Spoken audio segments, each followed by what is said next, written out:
जय Hind friends. English spoken classes में आपका एक बार फिर से स्वागत है।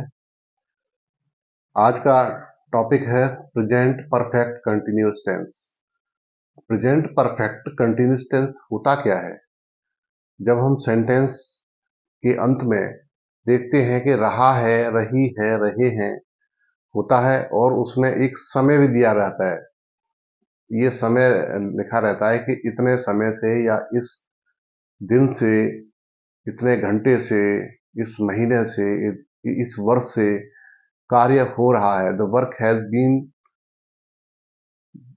डन। कोई अगर कार्य लगातार होता रहता है तो वहां पर प्रेजेंट परफेक्ट कंटिन्यूअस टेंस होता है। तो प्रेजेंट परफेक्ट कंटिन्यूअस टेंस को समझने के लिए सबसे पहले हम यही जानेंगे कि उसकी पहचान क्या है। तो जो सेंटेंसेस हैं उनके लास्ट में रहा है, रही है, रहे हैं ये वर्ड्स तो आते ही हैं, लेकिन उनके साथ एक समय भी दिया रहता है कि इतने टाइम से ये कार्य हो रहा है, इतने समय से ये कार्य हो रहा है। तो ये इंटरेस्टिंग है और आप पेपर और पेन लेके जरूर बैठिए और सीखते रहिए मेरे साथ। आपका इंग्लिश स्पोकन कोर्स जो है वो बहुत अच्छे से चल रहा है और आई होप आप रेगुलरली सारी क्लास अटेंड कर रहे हैं सो दैट आपको मैक्सिमम बेनिफिट मिले। और ये आपके ऊपर डिपेंड करता है कि आप रेगुलर कितना अटेंड कर सकते हैं और अधिक से अधिक सीखने की कोशिश करें, प्रैक्टिस करें अधिक से अधिक, जिससे कि एक समय सीमा जब पूरी हो जाए, 60 डेज का आपका कोर्स पूरा हो जाए, then you should be able to speak English fluently and without break, without hesitation. That is very important for all of you. And I hope you have make made up a mind to make maximum efforts and learn regularly, pay full attention whatever I am teaching to you. This is very important for all of you, and just keep on watching and keep on learning with me. So we are going to start present perfect continuous tense, and इसमें इसकी पहचान क्या है, इसके rules क्या हैं, वो बहुत ध्यान से समझें और आपको फटाफट समझ में भी आएगा। अगर आपने ध्यान से समझा और नोट भी करते गए साथ में इंपॉर्टेंट जो नियम है उसके, तो आपको बहुत अच्छे से समझ में आएगा। And this is my humble request and appeal that you must keep watching, you must keep on watching full video. बीच में छोड़ छोड़ के नहीं जाना। ऐसा नहीं है कि जस्ट किया, लाइक किया या 1 मिनट देखा और छोड़ दिया, then you will get nothing. The most important thing is you have to watch the full video, full class, and you have to keep noting the important things. उनको आप note जरूर करते जाएं। अगर नोट करते जाएंगे तो आपकी समझ में और अच्छे से आता जाएगा। बट बी सिंसियर, सिंसियर होके ही आपको ये समझ में आएगा और रेगुलर आप अटेंड करेंगे क्लासेस तब आपको अच्छे से समझ में आएगा। So we are going to start the sentence from here. सबसे पहले पहचान क्या है? समय से हो रहा है। अगर कोई कार्य है वो किस समय से हो रहा है, कितने समय से हो रहा है, 2 वर्ष से हो रहा है, 2 हफ्ते से हो रहा है, 2 दिन से हो रहा है, 2 घंटे से हो रहा है, या कोई फिक्स टाइम भी है कि इतने समय से हो रहा है। तो इसमें फिक्स टाइम भी जरूरी होता है, जिसके नियम एफर्मेटिव सेंटेंस से हम स्टार्ट कर रहे हैं। सबसे पहले स्टार्टिंग हमारी एफर्मेटिव सेंटेंस से। उसमें सबसे पहले फर्स्ट ऑफ ऑल सब्जेक्ट आता है। सीक्वेंस समझिए। तो सबसे पहले सब्जेक्ट आ जाएगा, फिर हैज या हैव आएगा। हैव कहाँ आता है? प्लूरल सब्जेक्ट के साथ हैव आता है और आई और वी के साथ भी हैव आता है। हैव आता है प्लूरल सब्जेक्ट से, बहुवचन करता हुआ वहां हैव आएगा, और आई के साथ भी आई आता है, वहां पर भी हैव आएगा। और बाकी जो सिंगुलर सब्जेक्ट है, एक वचन करता है, उनके साथ हैज आता है। तो सब्जेक्ट के बाद हैज आएगा या हैव आएगा, दोनों में से एक आएगा। उसके बाद बीन, बीन आता है। फिर वर्ब में ING, verb plus ING, verb में आईएनजी जोड़ देते हैं। उसके बाद फॉर और सिंस आता है। फॉर कहां आता है ये समझ लीजिए। फॉर जो आता है ड्यूरेशन ऑफ टाइम, ड्यूरेशन। दौरान, जैसे 2 घंटे से, 2 दिन से, 2 वर्ष से, 2 महीने से, 2 सप्ताह से, for 2 weeks, for 2 months, for 2 years, for 2 hours, for 15 minutes। तो जो दौरान जो समय का ड्यूरेशन जो दिया होता है, ड्यूरेशन ऑफ टाइम जो होता है, वो होता है ड्यूरेशन ऑफ टाइम के साथ हमेशा फॉर आता है, ठीक है। और सिंस कहाँ आता है? सिंस का यूज होता है फिक्स्ड टाइम, निश्चित समय।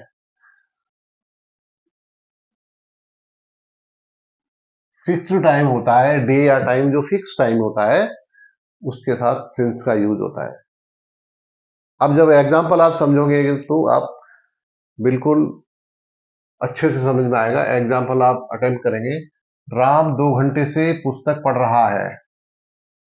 राम 2 घंटे से पुस्तक पढ़ रहा है, तो सबसे पहले सब्जेक्ट आ गया राम, तो देखिए राम आ गया है ना। फिर उसके बाद क्या आता है? हैज या हैव। राम सिंगुलर सब्जेक्ट है, एक वचन है, इसलिए यहां पर हैज आ गया। देखिए हैज आ गया है ना, राम हैज। देन राम हैज के बाद क्या आ गया? बीन आ गया, तो देखिए बीन भी आ गया। राम हो गया, हैज हो गया, फिर बीन, राम हैज बीन। फिर रीड जो वर्ब है उसमें आईएनजी और जोड़ा हुआ है, reading. Ram has been reading the book, object आ गया। उसके बाद फॉर या सिंस, यहां फॉर आया है। फॉर क्यों आया है?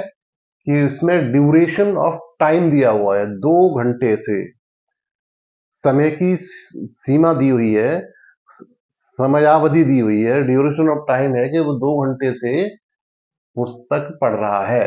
Ram has been reading the book for 2 hours। 2 घंटे से पुस्तक पढ़ रहा है। 2 घंटे जो समय है, ये 2 hours है। ये समय का जो ड्यूरेशन है ऑफ टाइम वो दिया हुआ है, इसलिए यहाँ फॉर का यूज हुआ है।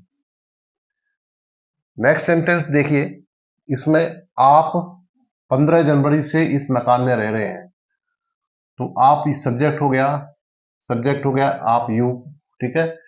फिर हैज और हैव, तो यू के साथ हैव आएगा, हैव आएगा तो जी हैव हो गया। फिर उसके बाद बीन आता है, तो बीन लिख दिया हमने। You have been living, live में ING, living in this house, object हो गया। सिंस कहां पर आया है? कि जहां फिक्स टाइम है, जिसको कोई फिक्स टाइम है 15 जनवरी 2020, तो ये 15 जनवरी 2020 ये फिक्स टाइम है। फिक्स टाइम होने की वजह से यहां पर सिंस का प्रयोग हुआ है। तो ये सिंस और फॉर का ध्यान रखना है। अगर सिंस और फॉर सही कर दिया तो सेंटेंस सही है। सिंस और फॉर, ये तो रूल आपको फॉलो करना ही है, लेकिन सिंस और फॉर का विशेष ध्यान रखना है। इसमें कहीं गलती गड़बड़ नहीं होनी चाहिए। ये गलती होगी तो सेंटेंस आपका खराब हो जाएगा। इसी तरह से सभी लड़के पिछले वर्ष इस परीक्षा की तैयारी कर रहे हैं, तो सब्जेक्ट इसमें क्या हो गया? सभी लड़के, ऑल द बॉयज, ये सब्जेक्ट हो गया हमारा, ऑल द बॉयज, सभी लड़के। उसके बाद हैव आ गया। हैव क्यों आया? कि सभी लड़के, ये प्लूरल है। उसके बाद बीन आया, और फिर वर्ब में आईएनजी आ गया, ये आ गया preparing. All the boys have been preparing for this examination, इस परीक्षा के लिए। सिंस लास्ट ईयर, ये लास्ट ईयर आया है क्योंकि लास्ट ईयर फिक्स है कि पिछला वर्ष जो जो भी वर्ष होगा वो फिक्स टाइम है, उस टाइम से वो एग्जाम की तैयारी कर रहे हैं, सभी लड़के एग्जाम की तैयारी कर रहे हैं। तो इसलिए यहां पर सिंस आया क्योंकि ये फिक्स टाइम है। फिक्स टाइम जब होता है तो वहां सिंस का यूज होता है। ये एफर्मेटिव सेंटेंस है। एफर्मेटिव सेंटेंस के रूल आपने सीखे। अब हम बात करते हैं नेगेटिव सेंटेंसेस की। तो नेगेटिव सेंटेंसेस में भी वही है, इसमें नॉट ऐड हो जाएगा। नॉट कहाँ ऐड होता है वो समझ लीजिए। नॉट जुड़ जाएगा इसमें। सबसे पहले सब्जेक्ट आ गया, हैज या हैव आ गया, फिर बीन आ गया, फिर उसके बाद नॉट आया। सब्जेक्ट हैज, हैव, नॉट, उसके बाद बीन, फिर वर्ब में आईएनजी, उसके बाद फॉर या सिंस का यूज होगा। सीक्वेंस आप नोट कर लें। सब्जेक्ट हैज या हैव, फिर नॉट, उसके बाद बीन, फिर वर्ब में आईएनजी और उसके बाद फॉर या सिंस का यूज होगा। अब इस सेंटेंस को बनाना बहुत आसान हो जाएगा। रश्मि पिछले सप्ताह से कॉलेज नहीं जा रही है। यहां सब्जेक्ट हो गया रश्मि, फिर रश्मि एक वचन करता है, सिंगुलर सब्जेक्ट है, हैज आ गया, फिर नॉट आ जाएगा, हैज नॉट बीन, उसके बाद बीन आ गया, has not been going to college. Rashmi has not been going to college पिछले 2 सप्ताह से, for last 2 weeks, for last 2 weeks. Rashmi has not been going to college for last 2 weeks. Rashmi पिछले 2 सप्ताह से कॉलेज नहीं जा रही है। हो गया क्लियर? रश्मि, ये सब्जेक्ट आ गया पहले, फिर हैज आ गया और नॉट, फिर बीन, फिर वर्ब में आईएनजी और यहां पर फॉर का यूज हुआ। ये चीजें आपको ध्यान रखनी है। ये अगर आपने ध्यान रख लिया, ये रूल आपने ध्यान में रखा, तो आपका सेंटेंस बहुत आसान हो जाएगा। इसको बहुत आसानी से आप बनाना सीख जाओगे। तो प्रेजेंट परफेक्ट कंटिन्यूअस का यही रूल है। इसके जो नियम है वो सब याद कर लें, आप समझ लें, सीख लें और अभ्यास करें, प्रैक्टिस। सो अधिक से अधिक और ज़्यादा प्रैक्टिस करेंगे तो और आप होशियार हो जाएंगे और ज़्यादा इंटेलिजेंट हो जाएंगे, परफेक्ट हो जाएंगे इंग्लिश में। गोविंद 3 दिन से यहां नहीं आ रहा है। गोविंद यहां आ जाएगा subject, Govind has not been, Govind has not been coming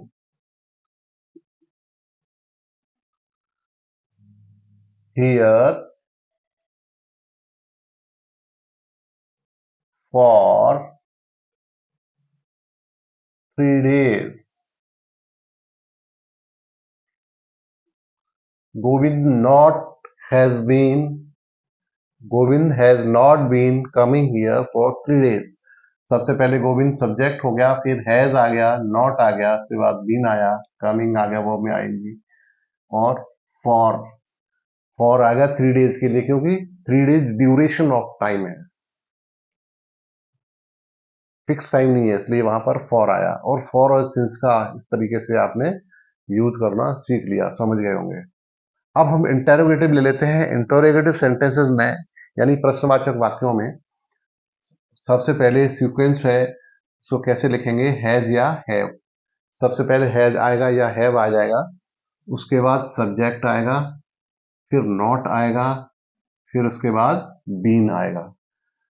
has या हैव, सब्जेक्ट, उसके बाद नॉट, बीन, फिर वर्ब में आईएनजी, उसके बाद सिंस या फॉर का यूज होगा। ये सीक्वेंस भी आप नोट कर लें, ये रूल नोट कर लें, ये आपके बहुत काम का है। अब इस सेंटेंस को आसानी से आप बना पाओगे। क्या तुम 2 माह से इस शहर में रह रहे हो? तो सबसे पहले हैव, यू के साथ हैव आएगा ना, हैव यू बीन,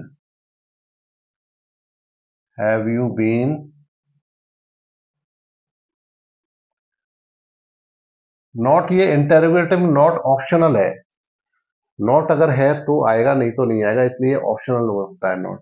इसमें तो नॉट नहीं है, नहीं, सब तो है नहीं, इसलिए यहां पे नॉट का यूज नहीं करेंगे। Have you been living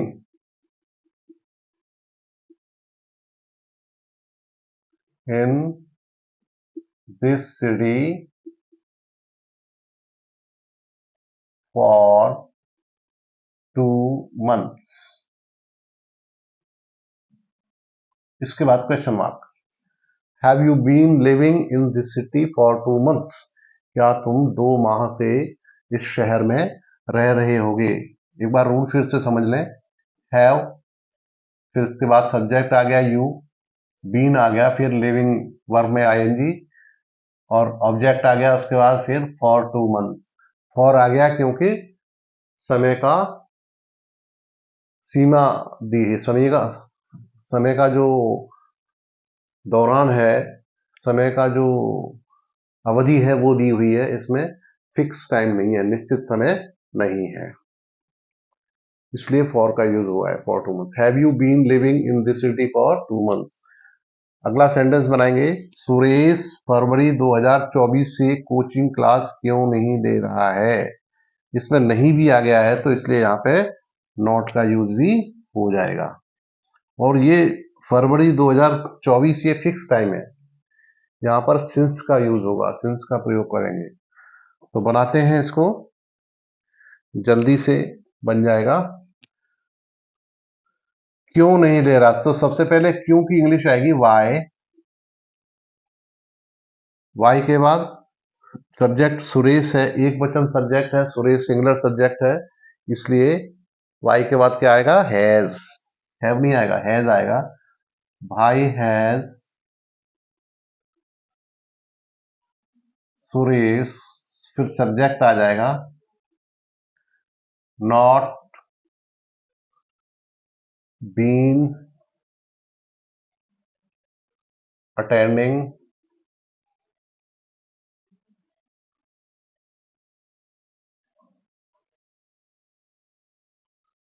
the coaching class.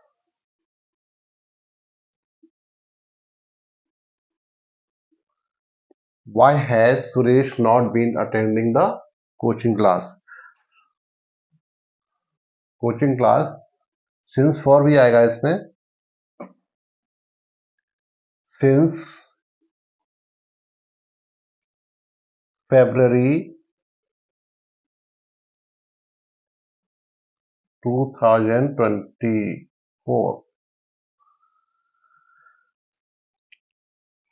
Suresh 2000 फरवरी 2024 से कोचिंग क्लास अटेंड क्यों नहीं कर रहा है। वाई हैज, वाई सबसे पहले आ गया, फिर सहायक क्रिया हैज आ गई, सुरेश सब्जेक्ट हो गया, उसके बाद नॉट, बीन और वर्ब में आईएनजी और सिंस आ गया यहाँ पर। सिंस क्योंकि फरवरी 2024 फिक्स टाइम है, मंथ फिक्स है, मंथ और ईयर फिक्स है, इसलिए निश्चित है, इसलिए सिंस का यूज हुआ है। तो why has Suresh not been attending coaching class for since February 2024। ऐसा ही एक और एग्जांपल है, उससे आपको और क्लियरली समझ में आ जाएगा। क्या माधव इस कॉलोनी में 4 सप्ताह से रह रहा है। हैज माधव बीन, हैज आ गया, सब्जेक्ट माधव आ गया, has Madhav been living in this colony. Has Madhav been living in this colony 4 सप्ताह से, फॉर 4 weeks।